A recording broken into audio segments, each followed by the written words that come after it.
Kita ini sedang belajar ilmu nahwu. Nahwu itu buat pelajari tentang perubahan harokat di akhir kalimat. Contoh, Muhammad bisa Muhammadun, bisa Muhammadan, bisa Muhammadin. Kapan dun, kapan dan, kapan din, ini dipelajari dalam ilmu nahwu. Tanda-tanda kata benda, ada beberapa tanda. Yang ketiga adalah al-khafdu atau kasrah di akhirnya. Ya.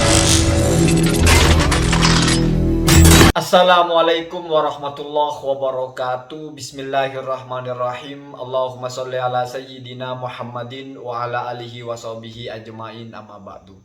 Jalanallahu wa iyyakum min ahlil khairi was sa'adah fid dini wad dunya wal akhirah. Amin Allahumma amin. Setelah sebelumnya saya memposting tentang konten lucu Safas membaca fi Rubaki, menjelaskan tentang huruf jer.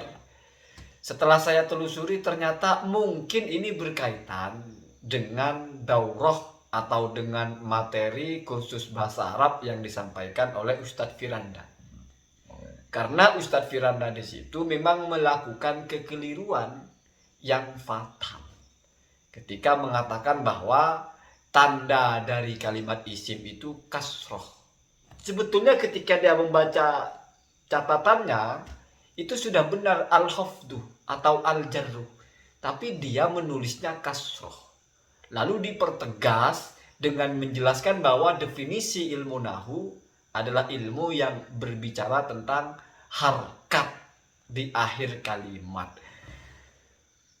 Nahwu itu seperti rumus, jadi pakemnya itu harus pas. Sekarang misalnya dia bilang bahwa tanda kalimat isim itu adalah kasroh. Padahal faktanya kalimat huruf pun ada yang kasroh.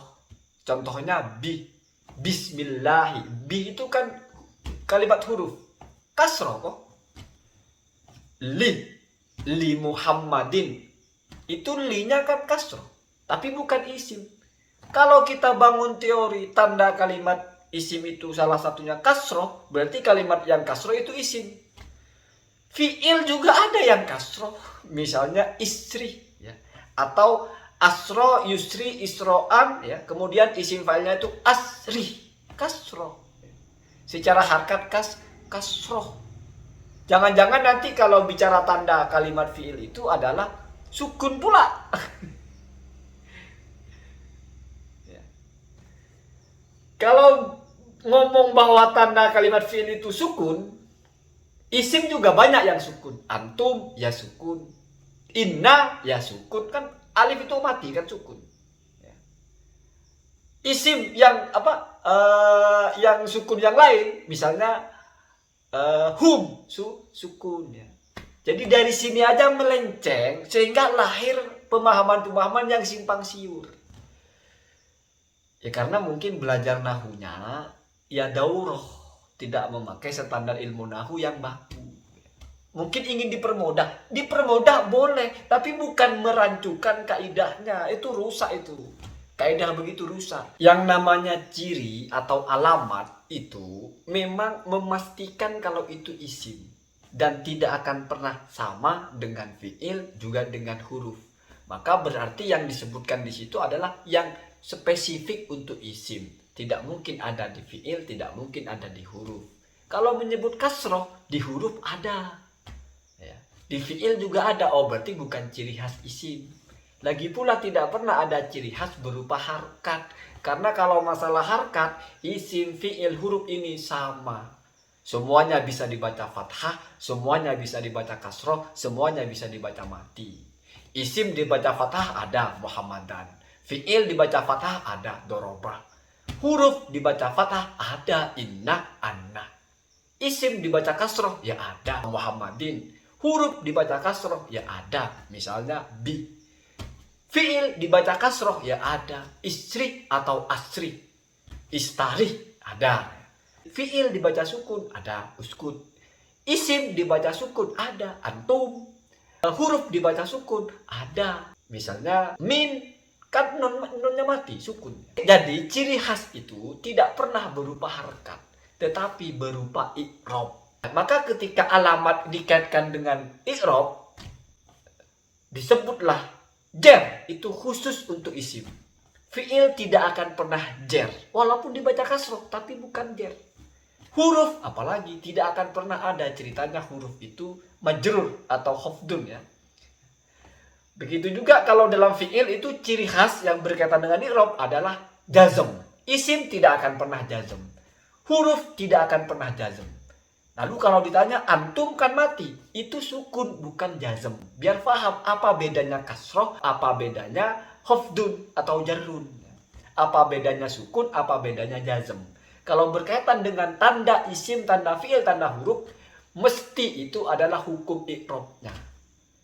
Lalu tanda huruf apa? Huruf itu tidak bisa menerima tanda isim, tidak bisa menerima tanda fi'il. Dalam i'rab, huruf itu tidak pernah jer, tidak pernah rafa, tidak pernah nasab, tidak pernah jazm. Jadi empat-empatnya ditolak oleh huruf. Itu ciri khas dia. Maka ciri khas kalimat isim itu al-khafdu atau al-jarruh, bukan kasroh. Faktanya Muhammadin kasroh, iya, siapa yang tidak tahu. Tetapi bukan kasrohnya dia menjadi isim, tapi dihukumi sebagai mahfud atau sebagai majrur, itu isim namanya. Kebetulan dia isim mufrad, maka pakai kasroh. Jadi nahu itu bicara i'rab. I'rab itu adalah tauhiru awahiril kalim. Jadi Pak Firanda, nahu itu bukan bicara harkatnya saja, tapi bicara perubahan akhir kalimat. Contohnya yang berubah dengan harkat, Muhammadan, Muhammadin, Muhammadun. Hanya satu varian. Ada yang berubah dengan huruf, namanya mu'rab bil ahruf.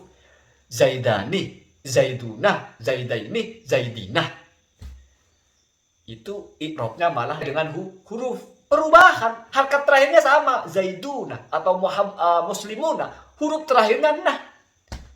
Muslimina, huruf terakhirnya tetap nah, tetap fathah. Tetapi ada perubahan, perubahannya itu dengan huruf, yaitu berganti dari waw ke ya. Atau kalau tasniyah, muslimah ini dari iya berubah ke alif, muslimani. Atau kalau asmaul khamsah, abuka waw, abaka alif, ya, setelah ba sebelum kaf, abika iya. Perubahan-perubahan akhir kalimat inilah disebut ilmu nahu. Bukan hanya bicara harkat. Ya. Kenapa? Karena i'rab itu bukan hanya bil harkat, tapi juga bil huruf. I'rab perubahan akhir kalimat dengan huruf. Ya, jadi ilmu nahu itu yang dibicarakan. Maka kalau bicara nahu itu mesti i'rab. I'rab itu ada rafa, ada nasab, ada jer, ada jazm. Jer ini khusus untuk isim. Jazm khusus untuk fi'il. Ingat, jazm bukan sukun. Hati-hati. Begitu juga jar atau khafdun, bukan kasroh. Karena kalau kita sebutnya kasroh itu berarti menyebut satu bagian dari sekelompok. Sementara yang menjadi ciri khasnya itu adalah kelompoknya itu, yaitu khafduhnya itu. Makanya fi disebutnya harfu jarrin, bukan harfu kasrin. Walaupun faktanya fi Muhammadin itu karena ada fi Muhammadin dibaca kasroh, tapi tidak lalu fi disebut harfu kasrin, disebutnya harfu jarrin. Ya. Kalau belajar nahu begitu ya jadi kayak safas hasilnya, ya, atau mungkin safas salah paham ya.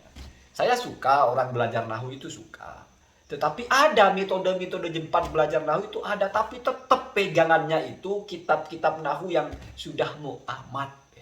Cuman diramu bagaimana bisa diformat lebih cepat. Tidak akan kamu temukan kursus-kursus kilat membaca kitab lalu membuat teori-teori alamat isim itu kasroh.